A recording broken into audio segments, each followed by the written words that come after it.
بسم اللہ الرحمن الرحیم۔ دشمن کا خوف دور ہونا، یعنی اگر آپ کو کسی چیز کا ڈر ہے، کسی چیز کا خدشہ ہے، تو یہ چھوٹا سا وظیفہ، چھوٹی سی دعا ہے، آپ نے اس کو پڑھتے رہنا ہے۔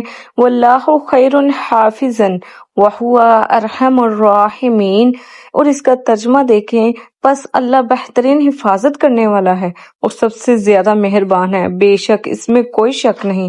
اور اس دعا کی فضیلت دیکھیں، جو شخص کو دشمن کا خوف ہو یا اور کسی قسم کی مصیبت ہو تو اس دعا کو زیادہ سے زیادہ پڑھتا رہے، انشاءاللہ آپ کی بلا ٹل جائے گی۔ اور بہتر یہ ہے کہ آپ صبح اور شام 11 دفعہ پڑھیں، اس کے درد سے حفاظت اور نگرانی ہوگی۔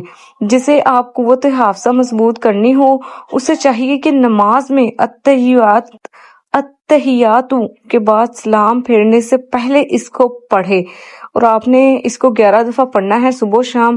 اگر ویڈیو آپ کو پسند آئے تو آپ نے لائک کرنی ہے اور اس کو زیادہ سے زیادہ دوسروں تک شیئر کریں، کیونکہ جب وہ بھی پڑھیں گے تو آپ کو ثواب ملے گا۔